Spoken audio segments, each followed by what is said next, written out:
ఈ గుడికి ఎంట్రన్స్ రావి చెట్టు ఉంది. అలా సైడ్కి చూస్తే ఇది నవగ్రహాల గుడి.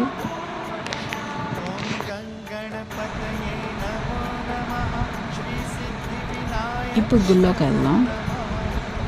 ఇది ధ్వజస్తంభం.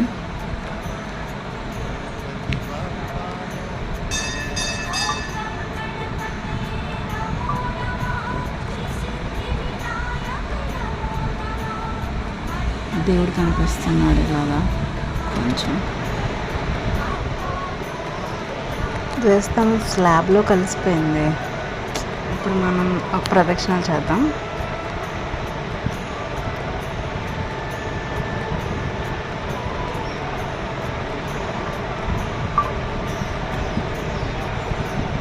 గుడి పాతది కదా, ఓల్డ్ స్టైల్ ఆర్కిటెక్చర్ ఉంది.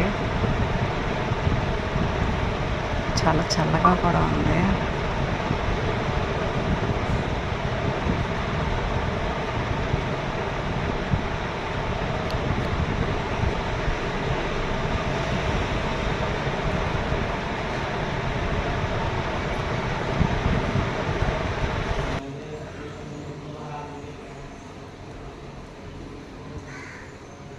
ఇప్పుడు ఒక ప్రదక్షిణ కంప్లీట్ అయింది.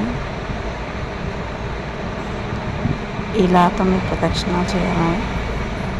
కరెక్ట్గా హారతిస్తున్నారు.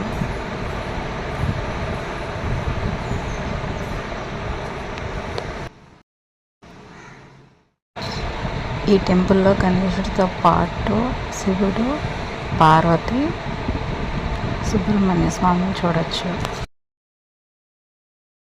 ఈ గుడికైనా గోపురం చూస్తే మంచిదంటారు.